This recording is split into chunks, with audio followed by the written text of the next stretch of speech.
बिस्मिल्लाहिर्रहमानिर्रहीम। मोमिनीन कराम सलाम अलैकुम। तयम्मुम एक ऐसा अमल है कि जो वज़ू या गुस्ल के बदले वाजिब होता है।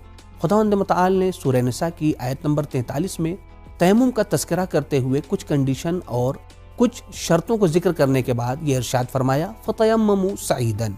लेकिन वो शराइत और वो कंडीशन कौन सी हैं कि जहाँ पर तयम्मुम करना वाजिब हो जाता है। आइए उसे जानने की कोशिश करते हैं। कुछ अहम मवारिद और मकामात हैं जहाँ पर इंसान के लिए तयम्मुम करना ज़रूरी हो जाता है और ऐसे मौके पर इंसान को तयम्मुम करना चाहिए। सबसे पहली सूरत यह है कि जब इंसान के पास पानी मौजूद ना हो या पानी का हासिल करना मुमकिन ना हो। दूसरी सूरत यह है कि पानी का इस्तेमाल इंसान की जान के लिए ख़तरा हो या इंसान को बीमार पड़ जाने का ख़तरा हो या इंसान बीमार है, अगर पानी इस्तेमाल करेगा तो उसकी बीमारी और बढ़ जाएगी। तीसरी सूरत यह है कि वक्त बहुत कम है। अगर आप वज़ू या गुस्ल करने जाएंगे तो नमाज का मुकम्मल हिस्सा आपका क़ज़ा हो जाएगा या नमाज का बाज़ हिस्सा वक्त के बाद अंजाम दिया जाएगा, तो ऐसी सूरत में भी आप पर तयम्मुम करना ज़रूरी है। कुछ मवारिद और भी हैं जहाँ पर तयम्मुम वाजिब हो जाता है, जैसे इंसान के लिए पानी का इस्तेमाल या पानी को ढूंढना बहुत ज़्यादा सख्ती और मशक्क़त का सबब हो, या इंसान के पास पानी इतना कम हो कि या उससे वो प्यास अपनी बुझा सकता है या वज़ू और गुस्ल कर सकता है। तो ऐसी सूरत में इंसान को चाहिए कि अपनी प्यास बुझाए और तयम्मुम करके अपनी नमाज को अदा करे। यहाँ पर एक पॉइंट की तरफ तवज्जो देना बहुत ही ज़्यादा ज़रूरी है, और वो ये है कि अगर किसी शख्स के ऊपर गुस्ल वाजिब हो जा रहा है और वो किसी वजह से मसलन पानी नहीं है या वक्त कम है, तो ऐसी सूरत में उसकी जिम्मेदारी वज़ू करना नहीं है बल्कि उसकी जिम्मेदारी तयम्मुम करना है। अब आइए देखते हैं कि तयम्मुम का सही तरीका क्या है। तयम्मुम में सबसे पहले नियत करना ज़रूरी है, और जैसा कि आप जानते हैं कि नियत का ज़बान से अदा करना ज़रूरी नहीं है बल्कि सिर्फ इरादा काफ़ी है। यहाँ पर आयतुल्लाह सिस्तानी हफ़िज़हुल्लाह फरमाते हैं कि हत्ता आपके लिए ये भी मुअय्यन करना ज़रूरी नहीं है कि ये तयम्मुम गुस्ल के बदले है या वज़ू के बदले। लेकिन हाँ, अगर आप पर दो तयम्मुम वाजिब है, जैसे कोई मुस्तहाज़ा औरत है, उसके लिए ज़रूरी है कि वो गुस्ल भी अंजाम दे और वज़ू भी करे, और लेकिन उसके लिए कोई मुश्किल आ जा रही है कि जिसकी वजह से उसके लिए पानी का इस्तेमाल करना सही नहीं है, तो यहाँ पर उस पर दो तयम्मुम वाजिब हो गया। लिहाजा यहाँ पर उसके लिए ज़रूरी है कि वो ये मुअय्यन करे कि तयम्मुम बदले गुस्ल है या बदले वज़ू। नियत के बाद मरहला आता है दोनों हथेलियों को ज़मीन पर रखने या मारने का। आइए इसे स्क्रीन पर बेहतर समझते हैं। नियत के बाद हमें अपनी दोनों हथेलियों को ज़मीन पर रखना है, लेकिन आयतुल्लाह सिस्तानी हफ़िज़हुल्लाह के नज़दीक एहतियात वाजिब की बिना पर अपनी दोनों हथेलियों को एक साथ ज़मीन पर रखना है या मारना है। जिस तरीके से इस वीडियो में आप देख सकते हैं कि मोहम्मद भाई पहले अंगूठी उतार रहे हैं, चूंकि कोई माने नहीं होना चाहिए, कोई रुकावट नहीं होनी चाहिए हाथ में, फिर उसके बाद से सिर्फ ज़मीन पर रख रहे हैं। आयतुल्लाह सिस्तानी हफ़िज़हुल्लाह के फतवे के मुताबिक ऐसा अमल अंजाम दिया जा सकता है, या हम उसे अपने हाथ को ज़मीन पर मार भी सकते हैं, लेकिन आयतुल्लाह ख़ामेनी हफ़िज़हुल्लाह के नज़दीक मारना ज़रूरी है। दोनों हाथों को ज़मीन पर मारने या रखने के बाद उसे हमें अपनी पेशानी पर मस करना है। आइए इसे बेहतर समझने की कोशिश करते हैं। स्क्रीन पर वाजिब है कि अपनी दोनों हथेलियों को पेशानी के ऊपर मस किया जाए, जैसा कि इस वीडियो में आप देख सकते हैं कि मोहम्मद भाई किस तरीके से मस कर रहे हैं। एहतियात वाजिब यह है कि अपने पेशानी के दोनों जानिब के जहां बाल उगते हैं उससे भौं के ऊपर के हिस्से को और नाक के ऊपर तक फेरा जाए, लेकिन एहतियात मुस्तहब यह है कि आप अपनी भावों को भी मस करें। पेशानी के मस के बाद नंबर आता है हाथों के मस करने का। आइए इसे स्क्रीन पर देखते हैं। पहले दाहिने हाथ का मसा बाएं हाथ के जरिए से करना है। जिस तरीके से इस वीडियो में आप देख सकते हैं कि मोहम्मद भाई किस तरीके से अपना दाहिने हाथ का मसा कर रहे हैं। कहां से हमें करना है? हमें दाहिने हाथ का मसा कलाई से लेकर उंगलियों के सिरे तक अंजाम देना है। फिर उसके बाद बाएं हाथ का मसा करना है, जिस तरीके से मोहम्मद भाई अंजाम दे रहे हैं, कलाई से लेकर उंगलियों के सिरे तक। अभी तक जो आपने अफ़आल देखे वो आयतुल्लाह सिस्तानी हफ़िज़हुल्लाह और आयतुल्लाह ख़ामेनी हफ़िज़हुल्लाह दोनों मराजे कराम के नज़दीक वाजिब थे, लेकिन इसके बाद दोबारा हाथों को अपने ज़मीन पर मारना और फिर उसको अपने सिर्फ हाथों पर मस करना, यह आयतुल्लाह सिस्तानी हफ़िज़हुल्लाह के नज़दीक एहतियात मुस्तहब है, लेकिन आयतुल्लाह ख़ामेनी के नज़दीक ऐसा करना एहतियात वाजिब है। अब सवाल यह होता है कि वो कौन सी चीज़ें हैं जिस पर तयम्मुम करना सही है।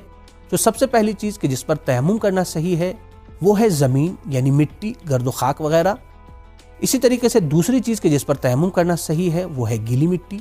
तीसरी चीज़ वो चीज़ कि जिसके ऊपर हल्की सी गर्द खाक पड़ी हुई हो और खाक बहुत वाज़ेह نہ ہو۔ یہاں پر 2 اہم پوائنٹ ہیں جس کی طرف توجہ کرنا ضروری ہے۔ پہلا پوائنٹ یہ ہے کہ آیت اللہ سستانی حفظہ اللہ کے نزدیک جب تک انسان کے لیے مٹی پر تیمم کرنا ممکن ہو اسے کسی دوسری چیز پر تیمم نہیں کرنا چاہیے۔ اب اگر انسان کو مٹی نہیں مل رہی ہے تو پھر اسے گیلی مٹی پر تیمم کرنا چاہیے۔ اگر گیلی مٹی بھی نہیں مل رہی ہے تب پھر نوبت آتی ہے اس چیز کی کہ جس کے اوپر ہلکی سی گرد و خاک پڑی ہوئی ہو اور وہ گرد و خاک واضح نہ ہو۔ آئیے دوسرے پوائنٹ کو سمجھتے ہیں اسکرین پر۔ کنکر، ڈھیلے یا پتھر پر بھی تیمم کرنا صحیح ہے، جیسا کہ اس ویڈیو میں آپ دیکھ سکتے ہیں کہ محمد بھائی پتھر پر تیمم کر رہے ہیں۔ لیکن یہاں پر آیت اللہ سستانی حفظہ اللہ کا فتویٰ یہ ہے کہ احتیاط واجب کی بنا پر پتھر پر تیمم اس ہی وقت صحیح ہے کہ جب پتھر پر ہلکی سی خاک رکھی ہوئی ہو، خاک پڑی ہو اور وہ خاک آپ کے ہاتھ میں ہلکی سی لگ جائے۔ لیکن اگر پتھر بالکل چکنا اور صاف ہے تو ایسی صورت میں ایسے پتھر پر تیمم کرنا صحیح نہیں ہے۔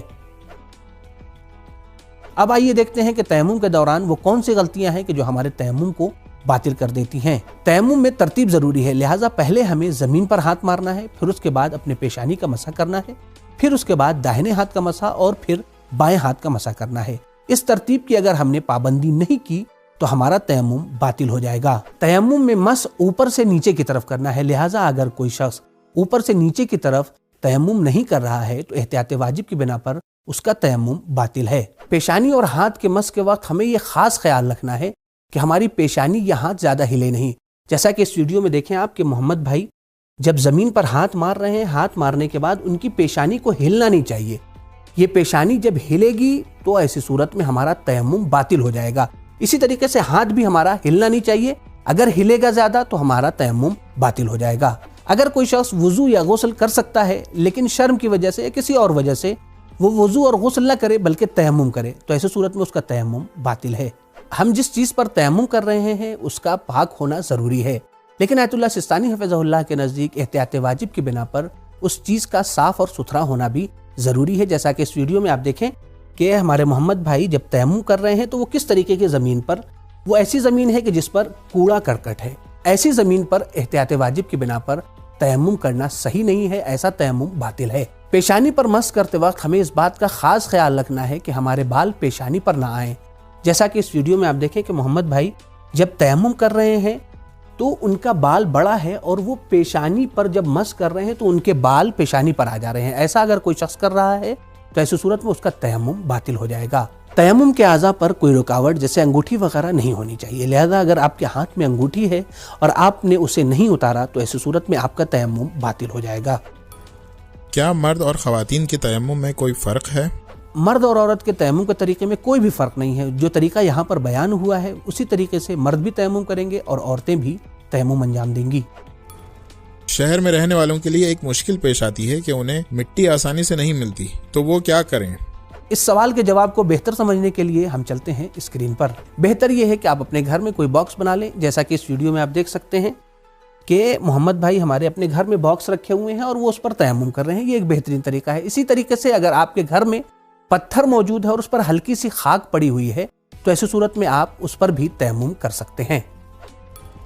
اگر ہمارے بدن میں یا کپڑے میں اصل نجاست جیسے منی کے ذرات لگے ہیں تو تیمم کے بعد کپڑا بدلنا ضروری ہے یا نہیں؟ اگر آپ کے پاس اتنا وقت موجود ہے کہ آپ اپنے بدن کی نجاست کو پاک کر سکتے ہیں یا کپڑے کو بدل سکتے ہیں تو آپ کی ذمہ داری یہ ہے کہ آپ کپڑا بدلیں گے اور اس کے بعد سے اپنے بدن کی نجاست کو دور کریں گے، پھر تیمم کریں گے اور اپنی نماز کو ادا کریں گے۔ لیکن وقت اتنا کم ہے کہ نہ ہی آپ اپنے کپڑے کو بدل سکتے ہیں اور نہ ہی بدن کی نجاست کو صاف کر سکتے ہیں اور پاک کر سکتے ہیں، تو ایسی صورت میں آپ اسی نجاست کے ساتھ تیمم کریں گے اور نماز پڑھیں گے۔ آپ کی نماز صحیح ہے، قضا کرنا بھی ضروری نہیں ہے۔ امید کرتے ہیں کہ یہ ویڈیو آپ کے لیے مفید ثابت رہی ہوگی، آپ کو پسند آئی ہوگی، لہٰذا اسے دیگر مومنین کے ساتھ ضرور شیئر کریں۔ انشاءاللہ ایک نئے موضوع کے ساتھ پھر سے اگلی ویڈیو میں حاضر ہوں گے۔ خدا حافظ، فی امان اللہ۔